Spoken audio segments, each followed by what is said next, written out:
Hello guys, welcome back to my channel. আজকে আমি evening স্ন্যাক্সে কী বানালাম তোমাদের সাথে সেটাই শেয়ার করব। তো চলো, আমি বানিয়েছি আজকে পটাটো চিজ বল। আর সেটা বানাতে কি কি ইনগ্রিডিয়েন্ট লাগবে, কিভাবে বানাতে হবে, সেটাই তোমাদেরকে আজকে শেয়ার করব। চলো বক বক না করে ভিডিওটা শুরু করি। তো পটাটো চিজ বল বানানোর জন্য আমার লাগবে 200 গ্রাম আলু, আর সেটাকে আমি ভালো করে সেদ্ধ করে নিয়েছি। আর লাগছে 200 গ্রাম পনির, 3টে মতো চিজ, তার সাথে লাগবে 1 ইঞ্চি আদা, 7টা মতো রসুন, সেটাকে পেস্ট করে নিয়েছি। আর চিজ আর পনিরটাকে আমি গ্রেটারে গ্রেট করে নিয়েছি।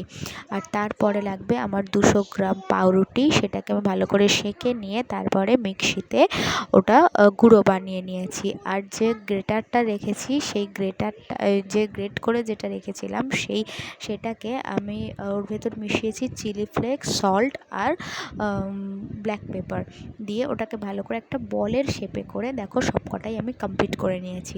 নেওয়ার পরে আমি কড়াই বসিয়ে দিয়েছি, কড়াইয়ে তেল দিয়ে তেলটাকে গরম হতে দিয়েছি। আর এবারে আমি বানাচ্ছি ব্যাটারের জন্য একটা বলে হাফ কাপ বা ময়দা, হাফ কাপ কর্নফ্লাওয়ার, তার সাথে সল্ট আর অল্প একটু ব্ল্যাক পেপার দিয়ে ভালো করে ব্যাটারটা একটু থিক করে ব্যাটারটাকে বানিয়ে নিতে হবে। আর বানিয়ে নেওয়ার পরে আমি বলগুলো আস্তে আস্তে ওর মধ্যে ডিপ করে নেব।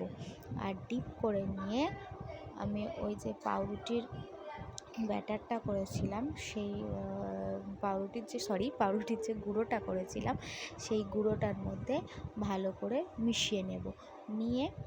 ভালো করে মিশিয়ে নিয়ে তারপরে এরমভাবে আমি সবকটা করে নেব, সবকটা বলই রেডি করে নেব। আর বাড়িতেই যদি এরকম আমরা বানিয়ে খাই তাহলে আরও জিনিসটা অনেক ভালো হবে। সব সময় দোকানে যাওয়ার টাইমও হয় না, আর দোকানে যাওয়াও হয় না, সেই জন্য বাড়িতেই আমরা এইগুলো বানিয়ে খেতে পারি।